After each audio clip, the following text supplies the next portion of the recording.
¿Qué tal, amigos?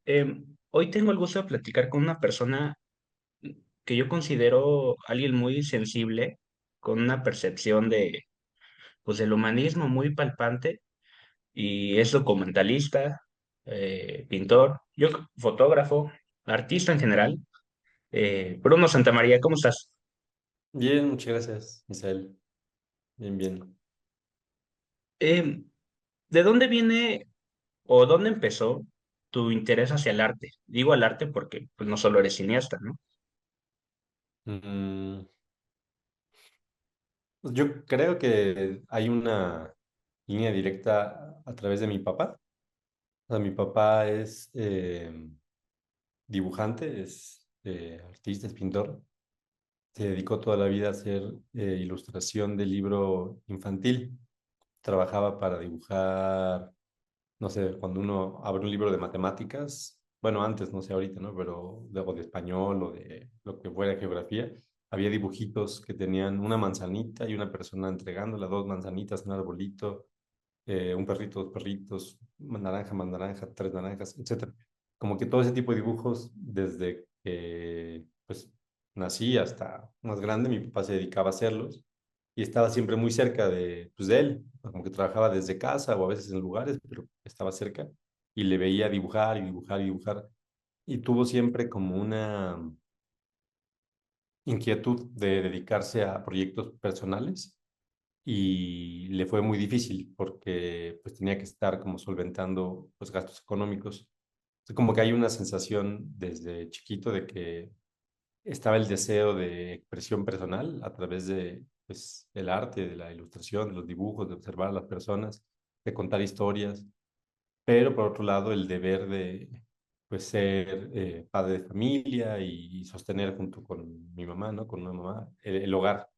Entonces, siento que desde ahí se imprime a través del juego, o sea, de dinámicas con mi papá, pues un gusto por observar, porque era algo que hacía mucho mi papá, como observar, o sea, digamos, te sientas a platicar con él y te empieza a ver y empieza a dibujar, o se abstrae, de pronto deja de prestarte atención, empieza a dibujar. Entonces, creo que eso, pues lo aprendí de alguna manera como dinámicas de familia. Y ya más bien, pues a la hora de empezar a decidir qué hacer en la vida, yo estaba muy perdido. Pensaba estudiar historia, luego mi hermano estudió ciencias, bueno, ingeniería en electrónica y luego química.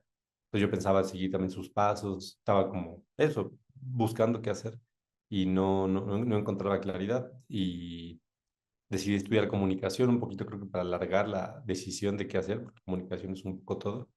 Y ya en comunicación hice unos amigos y luego con unas materias empecé a fotografiar y me di cuenta que me lo festejaban las amigas y los amigos, me fue dando seguridad y me fue dando gusto esa sensación y fui empezando a acercarme, pues quizá lo que siempre supe que quería hacer, que tenía que ver con el oficio de mi papá, que es observar y a partir de observar compartir.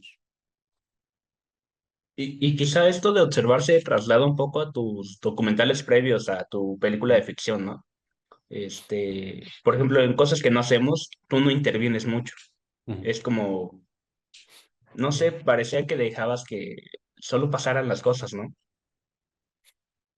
Sí, o sea, yo creo que después también lo vas aprendiendo en la escuela de cine, ¿no? O sea, porque estudié cine después de estudiar comunicación y hay como dos grandes, pues en la escuela sí se vive, ¿no? Como dos grandes formas de hacer cine. Una es con mucha gente, con mucho dinero, mucho equipo, muchas reglas, el tiempo encima. Y otra con muy poquitas personas, con mucho más tiempo, con muy poco dinero o mucho menos dinero, con mucha más libertad, creo, en conclusión. Entonces, esa segunda, que en la escuela está más ligada a lo que te enseñan como cine documental, a mí me resultó muy cómoda, como que encontré ahí un espacio de trabajo que se parecía mucho más a lo que disfruto hacer y que tiene que ver justo no necesariamente con estar al frente, liderando, protagonizando una situación, sino acompañando pues tratando de generar las condiciones para estar en una situación cómoda, pero sin necesidad de estar todo el tiempo teniendo que aportar y aportar y aportar ideas, ¿no?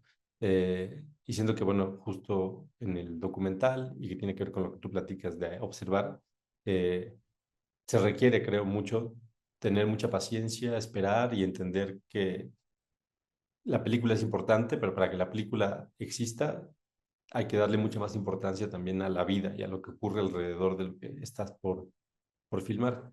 Entonces sí, creo que hay una relación directa en aprender a estar observando y esperando, que se refleja yo creo que en las películas en las que he trabajado. Y, por ejemplo, y viendo Margarita y las cosas que nos vemos, yo noto una sensibilidad hacia, pues, la periferia, ¿no? Personajes que no siempre son vistos o reflejados en un medio como el cine o incluso las pinturas, ¿no? ¿Por qué voltearas allá, en un mundo como el cine que luego resulta tan elitista, lamentablemente? Yo creo que hay muchas razones por las cuales voltear hacia allá. Mm, creo que genuinamente a mí me emocionan y me atrapan, conecto mucho más con historias o con personas eh, que sí, que son resultado como un poquito del azar, de la suerte de encontrarse y que más bien la importancia o la relevancia de querer compartir algo con estas personas nace de una historia de encuentro. O sea, quiero decir como que no, eso es una cuestión personal, pero no me inquieta o no me llama eh, querer hacer una película, contar una historia por un tema o por una celebridad sino más bien es a partir de las experiencias que uno ha ido viviendo en la vida, que te marcan o te tocan, que entonces quieres compartir eso, ¿no? Y siento que, pues, Margarita literal era una señora que vivía, bueno, sigue viviendo, ¿no? En las calles del espacio en donde yo crecí, o sea, ella se metía a dormir a los tinacos en la azotea porque era como muy fácil entrar y como una persona sin casa, ¿no? Y tú dormías ahí a veces algunas noches, otras no.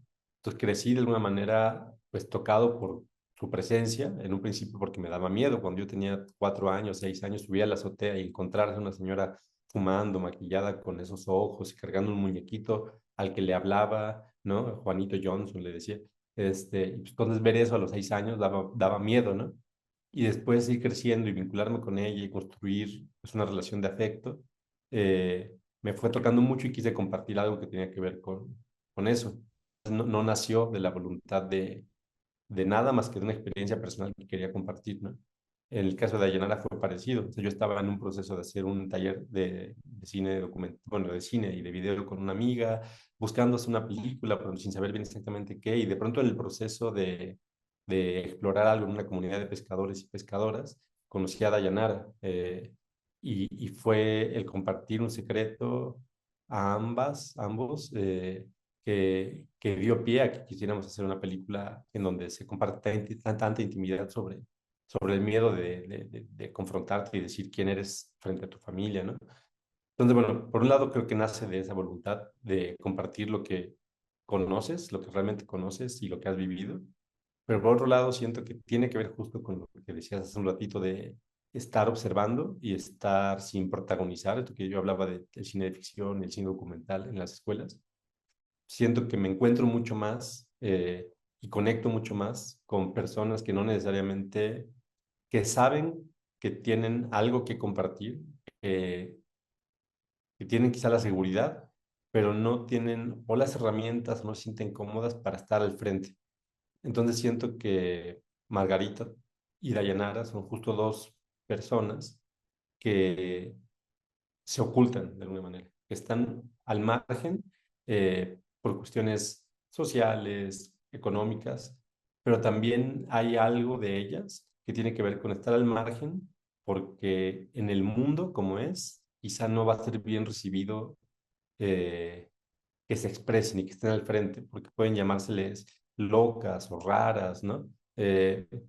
Y siento que esa particularidad de ellas dos me interesa mucho, o sea, es algo con lo que conecto, me, sí, me hace sentir como un espacio no solo para filmar, sino para con ellas conversar y conversar y conversar y compartir el tiempo.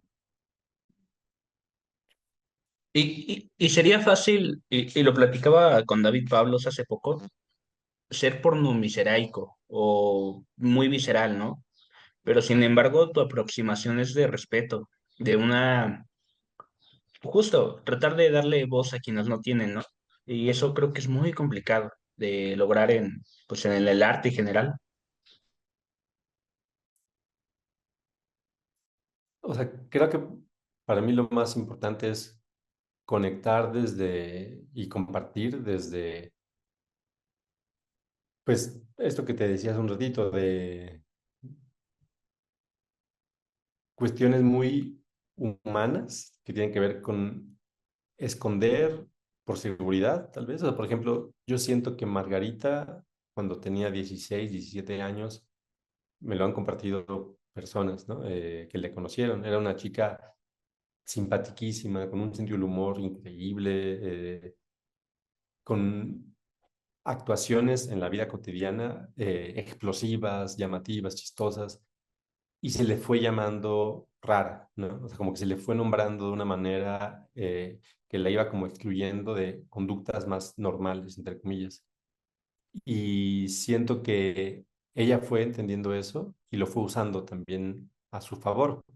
Me compartía pues un familiar de ella, ¿no? Que en alguna ocasión de chiquitas iban cruzando un puente y se acercó una persona que las intimidó por su presencia, porque las miró de frente, ¿no? Como una persona masculina, grande. Entonces Margarita empezó a gritar, ah, un grito así como muy loco, y la persona se espantó mucho, ¿no? Y el familiar de Margarita también, como que, ¿qué te pasa? ¿No? El señor se fue espantado y Margarita se rió, ja, ja, ja, ja, lo espanté, ¿no? Entonces siento que había una conciencia de jugar y protegerse con, entre comillas, la locura o con estas explosiones de risas o de susto, no sé, para defender algo. Como que ella entendió también que ese, entre comillas, disfraz iba generando cierta protección a una sensibilidad que ella tenía, ¿no? Eh, Podría pensar lo mismo sobre alguien que quizás sabe que su expresividad de género o su identidad no es la que se le fue asignada cuando nació y con la que fue creciendo, pero por incomodidad o por querer estar segura, acepta y tolera y se disfraza y entonces quizá vive como un niño heterosexual o vive como un niño gay cuando en realidad quizá sabe desde un principio que es una niña trans, ¿no? Eh, entonces, ese tipo de disfraces, de juegos a los que uno se mete o que te mete la sociedad y que tú permites, eh, me conectan mucho, me hacen sentir muchas emociones y ese tipo de seres humanos me interesan. Y es desde ahí que miro. No, obviamente hay un rasgo, como decías un rato, de contexto, hay un rasgo pues, de lo que la vida rodea a estas personas de contexto, ¿no? Que también está presente en los retratos, pero el interés o lo que me mueve a conectar con estas personas tiene que ver con esto otro que te cuento y por lo tanto creo que se refleja en las películas desde una perspectiva, espero que así sea percibida, pues muy sensible. Sí, yo, bueno, justo yo iba para allá. Considero tu trabajo muy importante porque no, las narrativas convencionales van más arraigadas hacia lo, pues, lo hegemónico, ¿no? Y vaya, le- digo, la vida es así. O sea, no todos somos bonitos o bonitas o perfectos en el sentido más superficial de la palabra, pero tu cine se atreve a mirar con humanismo algo que en otras manos sería pues muy explotable. A eso me refería. Mm, Y, y en ese sentido, ahora son dos documentales y ahora miras hacia ti mismo en tu primera ficción, ¿no? ¿Por qué pasar de un... Yo creo que será algo natural, porque vemos Margarita, luego las cosas que no hacemos y ya parece una ficción, un poquito las cosas que no hacemos. Y ahora, ¿cómo surge tu nuevo proyecto que se estrenó este año en Cannes, en la Semana de la Crítica? ¿Cómo fue que decidiste ver hacia ti mismo en esta ocasión? mm, bueno, muchas gracias por lo que dices, Misael. Me parece bonito. y me hace pensar en muchas cosas, pero, o sea, pensando en cómo surge 6 meses en el edificio, mm, o sea, era la pandemia, era el 2020, y había hecho Margarita, había hecho cosas que no hacemos, también fotografío, trabajo mucho fotografiando, documentales y ficciones, pero sobre todo documentales. Entonces hay como un ímpetu de salir a filmar a los otros, a las otras, ¿no? O sea, como que hay un ímpetu que a mí me resulta incluso, pues, muy estimulante, conocer a alguien y a partir de conocer a alguien, empezar a pensar qué puedo compartir de ese encuentro. Pero era la pandemia y pues no había forma de encontrarse mucho, ¿no? O sea, o virtualmente, pues hacer algo que empezamos a hacer, el Zoom, etcétera. Y eso a mí me hizo, creo, empezar a, como con unas ganas creativas, creo, o sea, como de querer seguir compartiendo cosas, pues, a través del cine, decir, bueno, ¿y cómo hago, no? ¿Cómo me acerco a alguien cuando no se puede acercar? Y además en ese momento uno no sabía cuánto iba a durar, o sea, capaz que era para siempre, ¿no? O sea, no poder estar en salones con gente, o sea, realmente era una preocupación que teníamos las personas. Y creo que eso a mí me hizo pensar, bueno, o sea, capaz que puedo empezar a buscar en mí, ¿no? Y entonces, bueno, casualmente, bueno, cuando yo tenía 10 años, 11, a mi papá le diagnosticaron VIH. Y fue muy orgánico sentir que en la pandemia, de pronto, por una imposibilidad de acercarse a las otras personas, empecé a mirar hacia adentro. Y al mirar hacia adentro pensé en otra pandemia, ¿no? Que de alguna manera había tocado pues a mi familia. Y entrevisté a mi familia a partir de esta inquietud, queriendo conocer algo, explorar algo que yo recordaba que era incómodo y doloroso, eh, a pesar de haberlo vivido con tanta, pues, luminosidad en esa época, o sea, en los 90. Eh, entonces así surge, digamos, la voluntad de hacer una película en donde, si bien el punto de partida sí fue muy mirando hacia adentro de uno, en cuanto empecé a entrevistar a mi familia y luego cuando empecé a trabajar con personas y luego cuando empecé a escribir, se fue separando de mí, ¿no? Dejó de ser una película, yo sí lo diría así, autobiográfica, es una película de ficción que retrata pues un universo de ficción con personajes de ficción que tienen nuestros nombres y que juegue y que dialoga obviamente con una memoria emocional de lo que uno vivió sobre una ruptura de unos padres, sobre la construcción de una represión, sobre cómo las miradas de los otros te van imponiendo, sobre el primer amor, sobre el deseo, sobre la amistad, o sea, muchas cosas que recuerdo de mi infancia, pero que a la hora de construirlas fueron escritas y filmadas ya de una manera distanciada de mí, ¿no? Ya no era el centro yo de esa historia, sino, eh, pues, digamos, Bruno, Diana y Mundo de la ficción, que es una construcción, pues, a partir de muchísimas personas, pero bueno, en particular de estos personajes, de Jade Reyes, de Lázaro G. Rodríguez y de Sofía Espinosa, ¿no? Que interpretaban a estos personajes. Sí, y ahora tomando lo que dices de tu proceso, hubiera sido fácil hacer un documental, ¿no? Tal vez hasta algunos dirían que hubiera sido lo más orgánico. ¿Por qué irte a la ficción? Todo eso porque de entrada no fue suficiente. O sea, después de entrevistar a mi familia, yo edité algo. O sea, la entrevista fue fuerte, o sea, fue una entrevista eh, inquietante, digamos que me conmovió de muchas maneras y no resolví nada, o sea, como que me quedé más inquieto. Eh, la sensación que tenía era que no era suficiente. Entonces decidí editar la entrevista y construir algo, un pequeño relato, y para construirla empecé a buscar materiales de archivo, Hay 8, fotografías, y seguía sin ser suficiente. O sea, como que la sensación que tenía en el cuerpo era que había algo que me emocionaba mucho, pero no era suficiente. Y empecé a escribir, y al escribir me di cuenta que había muchos huecos en la memoria, o sea, como que no podía acceder a, pues, a las cosas que quería acceder, como visualmente, ¿no? No podía entrar, ¿no? No entendía. Eh, y al escribir de pronto fue muy fácil, pues es una técnica como de escritura que a mí me ayuda, o sea, incluso hay una aplicación que se llama The Most Dangerous Writing App, que te pone no sé, 5 minutos, 10 minutos, 15 minutos para escribir, pero si tú paras de escribir en la computadora, te borra todo. O sea, no puedes parar, tienes que escribir al ta, ta, ta, ta, ta, ta, ta. Y lo que te obliga a eso, desde mi perspectiva, es pues a no parar. O sea, no puedes bloquear lo que sale de ti, ¿no? O sea, y obviamente salen muchas cosas tontas, salen cosas que no tienen sentido, pero también aparecen muchas imágenes poderosas y también aparece mucho quizá que ni siquiera entiendes, pero que está ahí puesto, ¿no? Y después lo editas, después lo construyes. Y al hacer eso me di cuenta que estaba inventando también, que estaba imaginando muchas cosas y que eso me emocionaba incluso más que los recuerdos de verdad. Y cuando entendí eso, empecé a escribir más y escribir más. Y lo loco es que al escribir más empezaron a aparecer recuerdos de verdad. Es como que la mentira hacía que apareciera algo que ya, claro, no me acordaba de esto. Entonces mentía más y escribía más cosas así que no. O sea, mentir en un sentido de que no me importaba la veracidad de nada, ¿no? Incluso inventar personajes. No, por ejemplo, en la película de 6 meses hay una secuencia en donde están filmando la película de Romeo y Julieta de los años 90 de Baz Luhrmann con Leonardo DiCaprio, Claire Danes.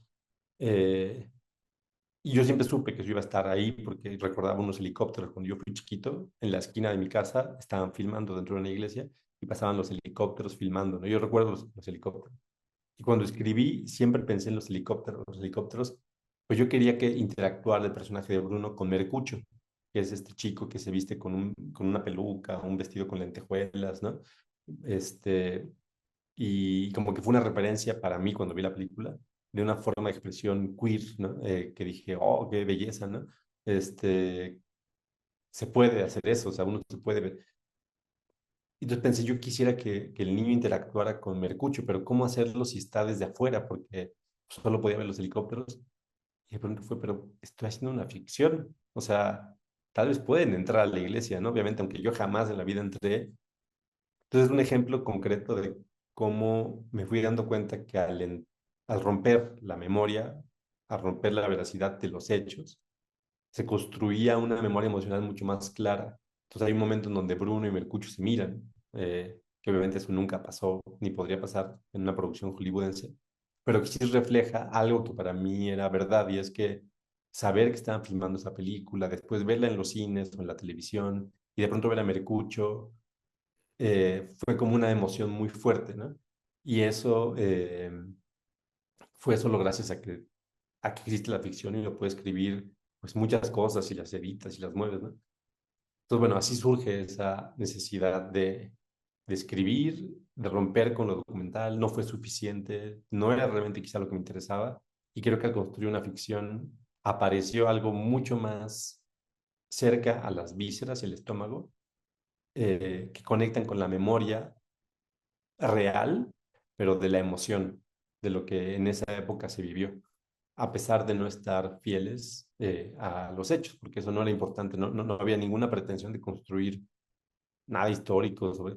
la pretensión es emocionar a unas personas y que salgan pensando en los universos o conflictos que plantea la película.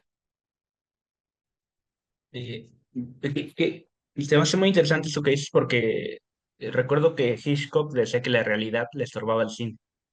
Mm, Entonces, por ahí puede ser, ¿no? Una buena respuesta a esto. está Y bonito. hablando de formas, tus documentales son grabados en digital, ¿no? Y ahora rodaste en, creo, 16. Mm, ¿Por qué sí, 16 milímetros. por qué irte al filme en un tiempo que pues ya pareciera más algo romántico por parte de los cineastas que algo viable, ¿no? En cuanto a economía de la producción y demás. Pues sí fue romántico y fuimos muy afortunados, la verdad. O sea, pudimos, gracias a Bruna Haddad, Carlos Quiñones y bueno, las coproductoras, Rachel, Camille, Catherine, Julia, ¿no? Lograrlo. O sea, fue una ambición desde muy al principio. Ahorita te cuento por qué, pero en realidad sí fue romántico, sí fue muy afortunado. Hicimos alianzas también, o sea, con CTT, con Labo Films, con Kodak, ¿no? O sea, como que hubo muchas formas de convencer a las personas para que fuera rentable, ¿no? Para que lo lográramos hacer. Es loco porque al final tengo entendido, esto lo dirán mejor Bruna y Carlos, pero que sí eleva los costos, pero tampoco como uno pensaría, ¿no? O sea, justo gracias a las alianzas, eh, no es que se descabelle así o sea, como que se vuelve una locura, pero más bien sí aparecen muchos límites. Y eso, en parte, es una de las cosas que más me interesaba.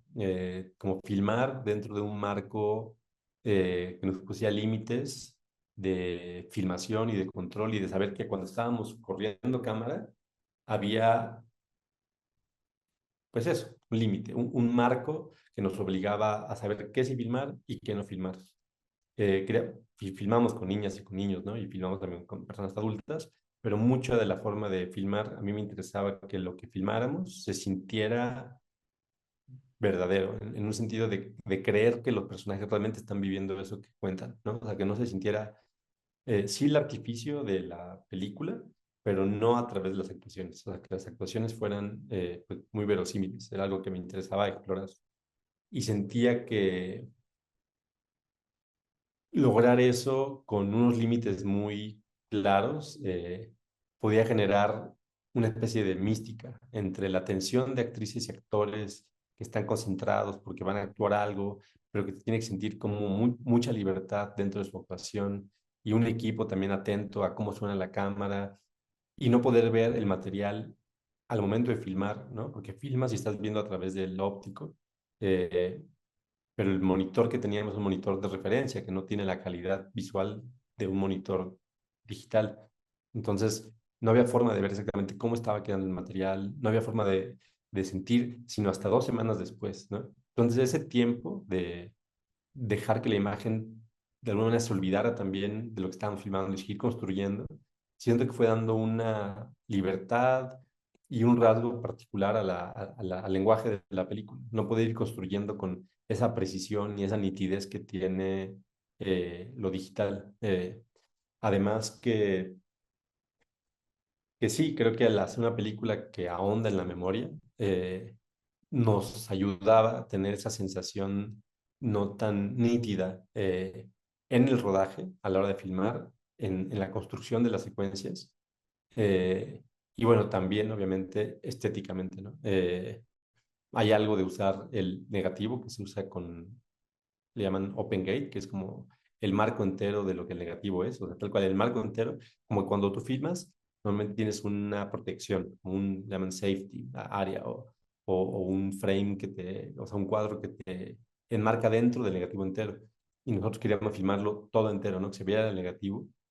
Y siento, por varias razones, pero al proyectar la película ahora en Cannes y verla en grande, la película juega con unas entrevistas y con ese material. Las entrevistas son filmadas con una HD, con Alexa, bueno, una cámara digital más bien.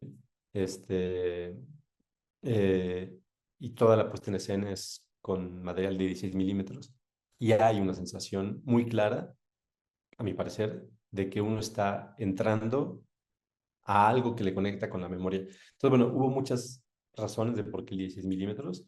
Para mí la principal tenía que ver con la metodología de trabajo, o sea, que nos ponía un rigor y una especie de misterio en relación a lo que estábamos filmando, que obligaba a una concentración y a una tensión cada que corría cámara, que creo que aportaba mucho, pues es una palabra curiosa, medio cliché, pero bueno, como cierta magia, o sea, cierta atención de todo el equipo a ese momento en que la cámara estaba corriendo. Y de ahí viene lo romántico, ¿no? Eh, Totalmente, o sea, totalmente, no, perdón, o sea, que como que justo creo que ese romanticismo de Film en 16 sí imprime algo a la película. O sea, sí hace que todas las personas lo vivimos de la misma manera. O sea, yo creo que 98% del equipo no había filmado nunca en 16 milímetros, o el 95%, ¿no? Los que sí recordaban algo del pasado. O sea, como que había una sensación muy romántica que sí imprimía una estética particular, no solo en relación al grano, a la definición, sino a la forma de filmar. que, no, pues qué ganas de verla y entonces por lo que me cuentas es una hibridación entre documental y ficción. Se puede llamar, Un sí, sí. poquito, un Sí, poquito. sí, sí. Y las actuaciones, creo que tienes de todo, ¿no? Actores naturales, no actores, bueno, o que es su primera película, personas ya pues muy experimentadas, pero que se empezaron como no actores, como Teresita Sánchez. Eh, de nuevo. ¿Cómo fue esa decisión de hacer este casting, ¿no? Tan diverso en cuanto de dónde vienen? Mm,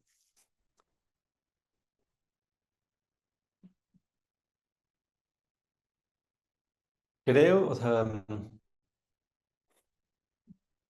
me quedo pensando porque quiero empezar como por lo último que tendría que decir tal vez, pero siento que ya trabajando con las personas, cada una trae herramientas distintas. Quienes estudiaron actuación quizá tienen más herramientas, quienes estudiaron, quienes no han estudiado actuación tienen menos herramientas, pero la forma de trabajar para mí fue igual con todas y con todos. Y cuando digo igual, lo que quiero decir es que en realidad fue distinta con cada cual.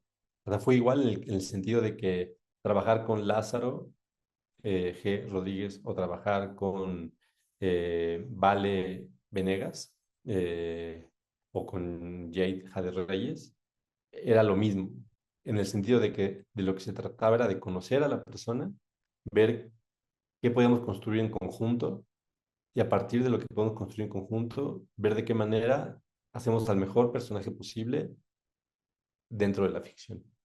Eh, eh, Lázaro daba unas herramientas, Sofía Espinosa daba unas herramientas, Teresita Sánchez daba unas herramientas, pero Jade Reyes, Edu Gómez daban otras herramientas, ¿no? Que son personas con experiencia en la actuación y personas sin experiencia en la actuación, ¿no?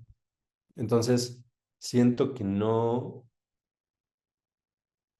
sí, realmente, y de manera honesta, no les catalogaría como actrices y actores con experiencia profesional o actores naturales, no actores naturales, porque siento que dentro de la película se les trató como personas con una historia personal que llegaban al set o a la preparación de la película dispuestas a explorar y exponer algo con sus propias herramientas, ¿no?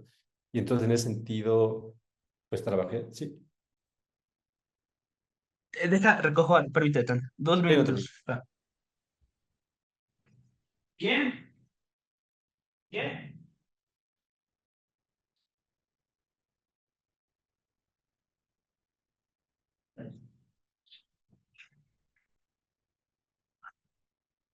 Perdóname, es que estoy solo en mi casa y nadie me abre la puerta. Ah, dime. no te preocupes. Sí, entonces decía que obviamente para lograr esto, de esa manera de trabajar, para mí fue muy importante, pues primero investigar un montón, ¿no? Tratar de entender cómo trabajan directoras y directores a los que admiro su trabajo, me gusta mucho lo que hacen en actuaciones, leer bitácoras, entrevistas. Luego trabajé mucho con Alejandro Mendicuti, que es un coach de actores en una película en la que yo fui fotógrafo, de Eduardo Esquivel, La Eterna Adolescente. Entonces, él me ayudó mucho trabajando, mientras yo estaba escribiendo, compartía con él mucho del guión y me ayudó a hacer como arcos dramáticos de los personajes, o sea, como a partir de lo que ya estaba escrito, él me decía, mira, aquí está yendo así, estoy yendo acá, los ilustrábamos, hacíamos como un trabajo muy claro de cómo está el personaje transitando por la película emocionalmente y me ayudaba a pensar en herramientas, ¿no? ¿Cómo podrías trabajar con este? ¿Cómo podrías trabajar con este otro? Luego trabajé con Teresita Sánchez en la preparación de las niñas protagonistas. Ella les dio, pues hicimos en realidad entre ella, Jade, Edu, Vale y yo, como un taller en donde Teresita ponía como, así como a prueba los límites y de pronto herramientas también para generar situaciones, para siento que en el fondo era para conocernos, eran como dinámicas para que fuéramos entendiendo quién era quién, y que empezamos a detectar como puntos de semáforo verde, digamos, aquí hay algo por hacer, semáforo amarillo, semáforo rojo, por aquí no, por aquí sí, o sea, como ir entendiendo, eso fue con Teresita, entonces eran como herramientas que yo iba como adquiriendo también. Después hicimos un taller igual con eh, Fernando Hernández, con Aura González y con Kirill Cinco, que era como el equipo de cámara, para empezar a entender cómo filmar con estas personas. Hacíamos situaciones de improvisación, pero ya con una cámara para entender. Entonces también ahí yo iba entendiendo cómo trabajar con estas personas. Obviamente, antes de todo eso, bueno, a la par, hicimos un casting increíble, ¿no? O sea, un trabajo de talleres en escuelas, en espacios para conocer a las personas con Lau Charles y Meraki Pradis, que, que fue increíble, intenso, largo. Digamos que el casting fue mixto, ¿no? Algunas personas por invitación directa, como si yo sabía quiero invitar a estas personas, y otras con Lau y Meraki, que ellas me proponían a unas personas como para conformar el edificio, que ellas conocían, y otras que hicimos un trabajo como de búsqueda exhaustivo en conjunto, ¿no? Eh, y desde ahí íbamos entendiendo, o sea, era como la guía del casting, era conocer a las personas. O sea, no les vamos a pedir que hagan a nadie, queremos conocerlas, ¿no? Eh, y luego en el rodaje, Lau estuvo conmigo también, Lau Charles. Ella fue acting coach en el rodaje. Y entonces siempre estuvo como cerca de mí, ayudándome a ver, a escuchar, a sentir. Si yo me trababa en algo, le consultaba, tengo miedo aquí, tengo miedo acá. Me daba opciones, me ayudaba. O sea, era como, así como un acompañante que estaba cerca, pues también sintiendo toda la película, ¿no? Todo lo que estábamos haciendo. Entonces, bueno, en conclusión, para mí, la forma de trabajo con actrices y no actrices profesionales era la misma, que tenía que ver con conocer a profundidad a la persona y tener a la mano ese conocimiento de las personas y un montón de herramientas que me fueron dadas, sobre todo a mí, yo creo, a través de trabajar con gente muy experimentada como Lau Charles, como Alejandro Mendicuti, como Teresita Sánchez, eh, como Meraki, Pradis, ¿no? Gente que ha trabajado mucho tiempo con actrices y actores y me regalaron de alguna manera su conocimiento para trabajar con estas personas. Esto que me dices me resulta muy hasta obvio viendo tu trabajo, porque, de nuevo, tu aproximación no es, no es algo la persona, es alguien. Y Mm, entonces desde ahí abordas, desde el humanismo, ¿no? mm, Disculpa que diga tanto esa palabra, pero en verdad hace tanta mm, falta en estos tiempos. Y bueno, ya para acercarnos al final, Bruno, tu película se estrenó en Cannes en la Semana de la Crítica, pues ya creo que son como 12 años que una película mexicana no llega a una sección oficial, o a la Semana de la Crítica también lleva bastante tiempo, ¿no? ¿Qué significa ir allá? Porque aquí en México ha estado en Zanate, en Guadalajara, en FICUNAM, como que ya, no quiero decir que es un salto porque todos los festivales son importantes, pero sin duda alguna mediáticamente sí sobresale, ¿no? sí, sí, sí, sí, así lo hablábamos mucho Bruna, Carlos y yo, ¿no? Y también con Kirill, mi pareja. O sea, como que no, eh, la verdad, no lo vivimos, o yo no lo viví, no lo vivimos como con mucha conciencia mientras estaba pasando, porque estábamos haciendo la película y cuando estás haciendo la película, como que ese es el foco, ¿no? O sea, y de pronto llegó la noticia y fue muy estimulante, pero no habíamos terminado, entonces seguimos trabajando así y llegamos a Cannes y la estrenamos allá sin terminar, de hecho, o sea, no estaban los créditos todavía muy bien, había cosas del diseño sonoro que nos faltaba por hacer. Fue muy emocionante, pero fueron 2 meses de un trabajo así, una locura, de así sin dormir, literalmente, durmiendo muy poquito, mucho estrés, mucho, mucho, mucho. Entonces se vivió como un descanso, eso fue un descanso, y de pronto fue como, pues estamos estrenando en Cannes, ¿no? Y se sintió mucha atención mediática, muchas personas, sobre todo del mundo del cine, ¿no? Del mundo de las artes, se enteran, están al pendiente, amigas, amigos, gente en Instagram, felicitando, compartiendo, y fue como ir entendiendo, no más, o sea, está como, pues sí, se siente distinto a estrenar en un espacio más chico, ¿no? O sea, sí hay mucha atención. Eh, y creo que hasta ahorita empezamos a entenderlo, porque empezaron a llegar ya más invitaciones, de espacios para mostrar la película, como que se va haciendo una especie de avalancha, ¿no? Porque sí es como una especie de, o sea, nos decían que aplicaron, no sé, creo que 1.400 1.300 películas y aceptan 7. Entonces, obviamente es una cuestión de suerte, es una cuestión de pues, que las personas que deciden ese día conectaron con la película, ¿no?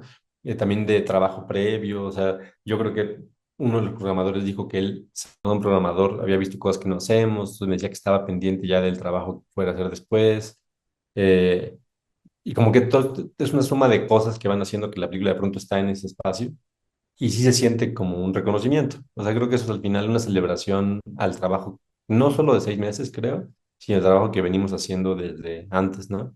Y no solo mío, sino de todo el equipo al final. Entonces, siento que fue muy bello que estuvimos, o sea, en total como 35 personas, yo creo, del equipo.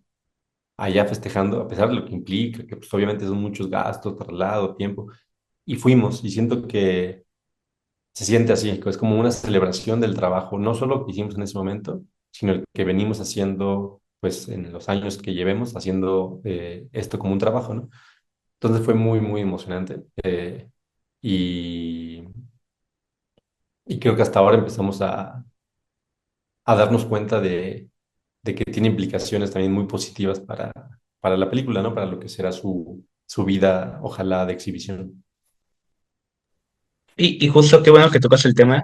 ¿Qué sigue para 6 meses en el edificio Rosa con Azul? ¿A dónde la vamos a poder ver? ¿Cómo va todo eso?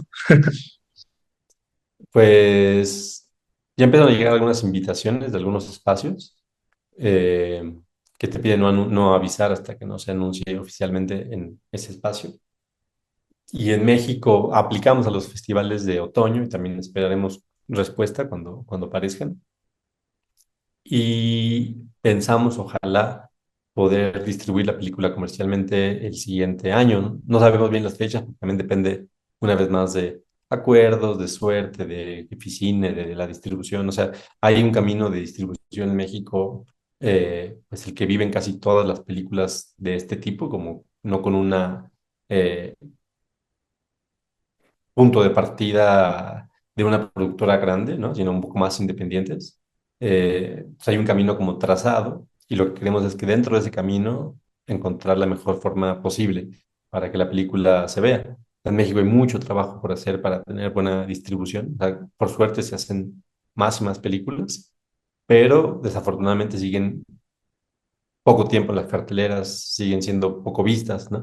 Entonces, bueno, quisiéramos aprovechar esto que generó Cannes y este como ímpetu de atención. Como bien dices, hace varios años no había una película mexicana ahí para pues lograr tener una buena exhibición, ¿no? O sea, como por ejemplo lo que está pasando con El Camino, ¿no?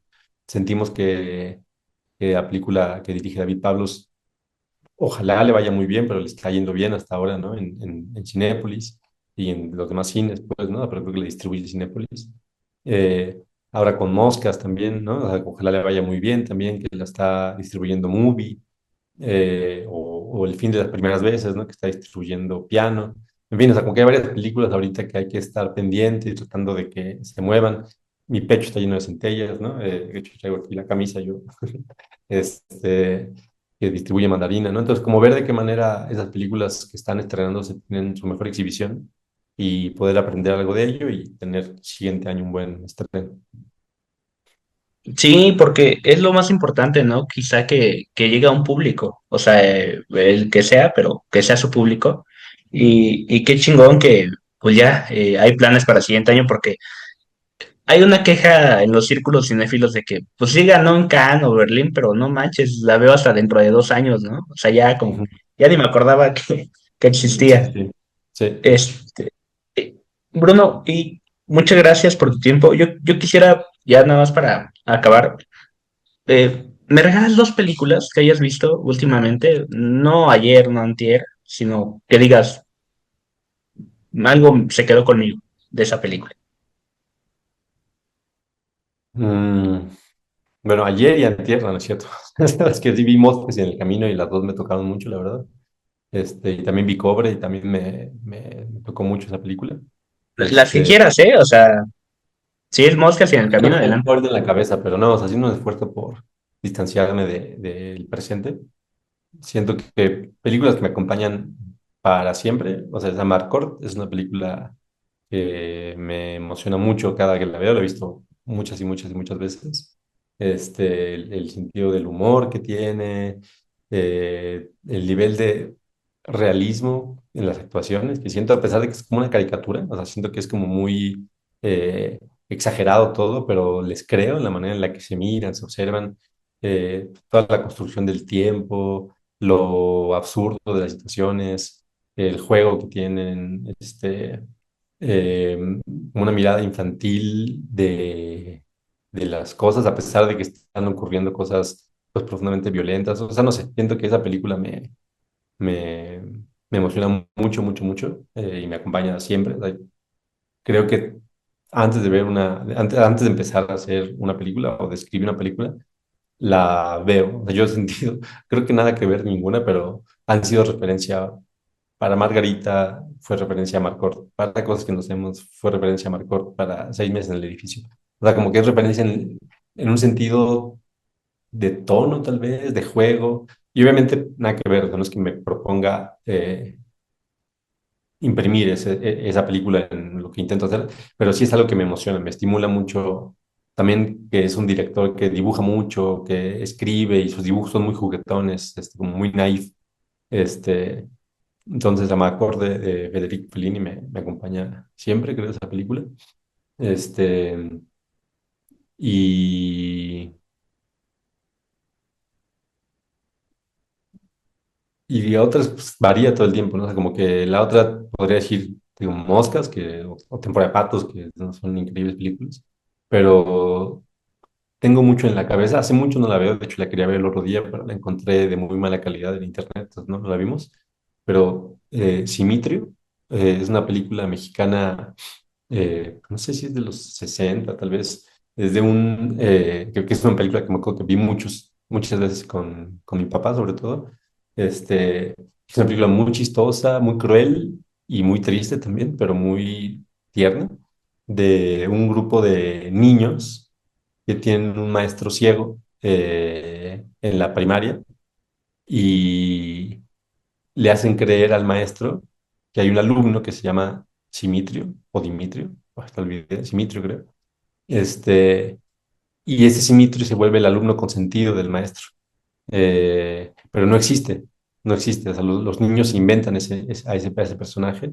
O sea, los niños le hacen una maldad al maestro y el maestro se hace el mejor amigo de ese niño y lo quiere y lo cuida y está atento de él.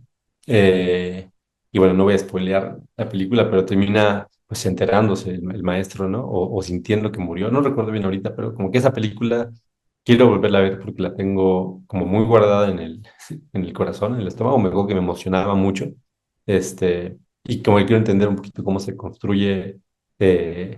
Porque siento que hay, de hecho, se parece un poquito a Marcord en ese sentido también, ¿no? Como hay como estas imágenes de primaria con niñas y con niños divertidísimos, pero también medio crueles, y con maestros medio caricaturizados. Y creo que eso es algo que tengo muy presente también en mi vida de pues, infancia y sí, me conecta, me emociona de las películas. Entonces, esas dos, Amarcord y Simitrio.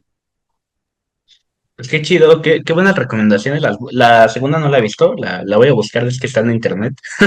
Sí, está en internet. Sí, la encontré, pero sí, Este, mala calidad. Mira, como se ve medio perfecto, pixel. qué chingón. Bruno, muchas felicidades por no solo por tu nueva película, por toda tu obra. Ojalá la gente la busque, la pueda encontrar y vea lo que yo vi, ¿eh? Y mucha gente estoy seguro que también lo vio. Esa esa expresión tan humana de retratar seres que pues, de otra forma no hubieran estado frente a una cámara o una pantalla de alguna, de algún lugar, ¿no? Mucho éxito en lo que venga, nos estaremos viendo y pues de nuevo felicidades. Muchas gracias, Michelle. Mm.